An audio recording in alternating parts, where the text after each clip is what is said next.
जय हिंद बच्चों। आज के इस वीडियो में एक बार फिर से हम कक्षा 12 के विद्यार्थियों के लिए सोशल साइंस यानी समाजशास्त्र के महत्वपूर्ण प्रश्न के आए हैं, जो परीक्षा इससे बहुत ही महत्वपूर्ण रहेगा। तो आइए देखते हैं बच्चों, हम लोग पहला क्वेश्चन है कि कृषक एवं नव किसान आंदोलन के मध्य अंतर बताइए। कृषक एवं नव किसान आंदोलन के मध्य अंतर बताइए। तो आइए इसका हम लोग उत्तर देखेंगे। ठीक है बच्चों, उत्तर लिखेंगे हम लोग। कृषक संघर्ष औपनिवेशिक काल से। औपनिवेशिक समझ गए हो बच्चों, जब एक देश दूसरे देश को गुलाम बना लेता, जिससे हमारे देश पर अंग्रेजों का शासन था, तो उस समय जो है औपनिवेशिक काल हुआ करता था। तो कृषक संघर्ष औपनिवेशिक काल से पहले भी हुआ करते थे जो है, परंतु 1858 से 1914 के बीच स्थानीयता, विभाजन और विशिष्ट शिकायतों से सीमित होने की ओर प्रवृत्त हुआ। किसान आंदोलन के कुछ मुद्दे समय के साथ विद्यमान रहे तथा बाद में ये मुद्दे आंशिक रूप से स्वतंत्रता आंदोलन से जुड़ गए। उदाहरण के लिए जैसे बारदोली सत्याग्रह एक लगान विरोधी अभियान था। लगान मीन्स होता है बच्चों कर, होता है जो कहते हैं टैक्स, जो समय के साथ देशव्यापी असहयोग आंदोलन का हिस्सा बना। 1920 के प्रतिरोध आंदोलन ब्रिटिश सरकार की वन नीतियों के विरुद्ध था। इसके साथ ही वर्ष 1936 में ऑल इंडिया किसान सभा का भी उदय हुआ। नए किसानों का आंदोलन पंजाब और तमिलनाडु में 1970 के दशक से प्रारंभ हुआ। ये आंदोलन दल रहित तथा क्षेत्रीय आधार पर जो है संगठित थे। क्या थे? संगठित थे। ये आंदोलन कृषक के स्थान पर, ये जो है बच्चों आंदोलन जो थे, ये आंदोलन कृषक के स्थान किसान से जुड़े थे। किसान उन्हें कहा जाता है जो कि वस्तुओं, उत्पाद और खरीद दोनों रूप में बाजार से जुड़े होते हैं। आगे देखिए हम लोग जो है बहुत इंपॉर्टेंस, कई बार परीक्षा पूछा जा रहा है। जनजातीय आंदोलन पर लघु लघु टिप्पणी लिखिए। ये बच्चों कह रहा है कि जनजातीय आंदोलन पर जो है लघु टिप्पणी लिखिए। तो आइए हम लोग इसका उत्तर देखेंगे।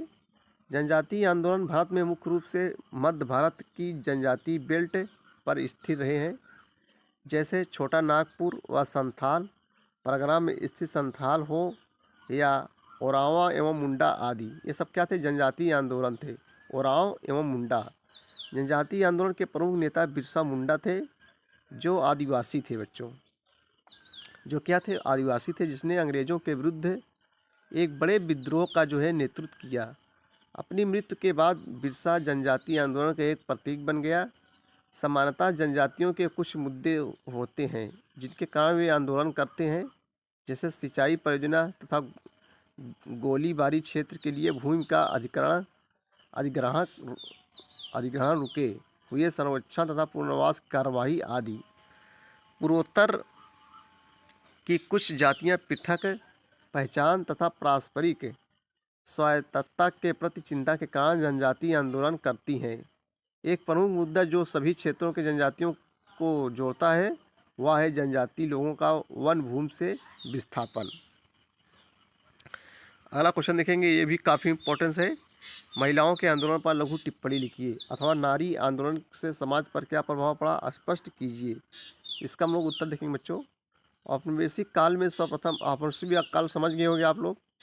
औपनिवेशिक काल में सर्वप्रथम सामाजिक आंदोलनकारियों ने महिलाओं से संबंधित मुद्दों को उठाया, परंतु 20वीं सदी में होता है जो 100 वर्ष को होती है उसे सदी कहते हैं, परंतु 20वीं सदी के प्रारंभ में राष्ट्रीय तथा स्थानीय स्तर पर महिलाओं के संगठन में वृद्धि देखी गई। महिला संगठन ऐसा वातावरण बनाने में जो है सफल हुए जहां महिलाओं के मुद्दों की उपेक्षा नहीं की जा सकती थी। औपनिवेशिक काल में भी जनजातीय तथा ग्रामीण क्षेत्रों में प्रारंभ होने वाले संघर्षों तथा क्रांतियों में महिलाओं ने पुरुषों के साथ, यहाँ चाहे क्रांति होता है, क्रांति में होता है एकाएक परिवर्तन, एकाएक बदलाव, संघर्षों तथा क्रांतियों में महिलाओं ने पुरुषों के साथ भाग लिया। 1970 के दशक के समय महिला आंदोलन का नवीनीकरण हुआ। अब महिलाओं के प्रति हिंसा के विरुद्ध आंदोलनों में वृद्धि हुई तथा महिलाओं की सहायता हेतु वुमेन्स एसोसिएशन स्थापित किए गए। अगला क्वेश्चन देखेंगे जो बहुत ही इम्पोर्टेंस क्वेश्चन है बच्चों, बहुत इंपॉर्टेंस क्वेश्चन है। पर्यावरणीय आंदोलन क्या है भारत में, इसके उद्देश्य की विवेचना कीजिए। छोटे में हम बता देंगे, आप लोग बड़ा क्वेश्चन छोटे में लिख लेंगे। पर्यावरणीय आंदोलन क्या है भारत में, इसके उद्देश्यों की जो है विवेचना कीजिए। क्या इसके उद्देश्य हैं।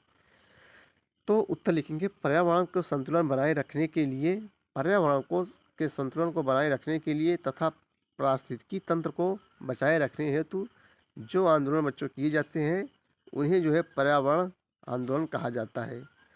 पर्यावरण आंदोलन का उद्देश्य निम्नलिखित है। जैसे बच्चों चिपको आंदोलन समझ गए होंगे आप लोग, ये जो है पर्यावरण से संबंधित था। तो पर्यावरण आंदोलन के उद्देश्य निम्नलिखित हैं। नंबर 1, पर्यावरण को संरक्षित करना, वनों को संरक्षित करना तथा जैव विविधता की रक्षा करना आदि। पर्यावरण से आम लोगों को जोड़ना अर्थात पर्यावरण के हमारे जीवन में महत्व से जो है परिचित कराना सबको। तो बच्चों ये थे पर्यावरण आंदोलन।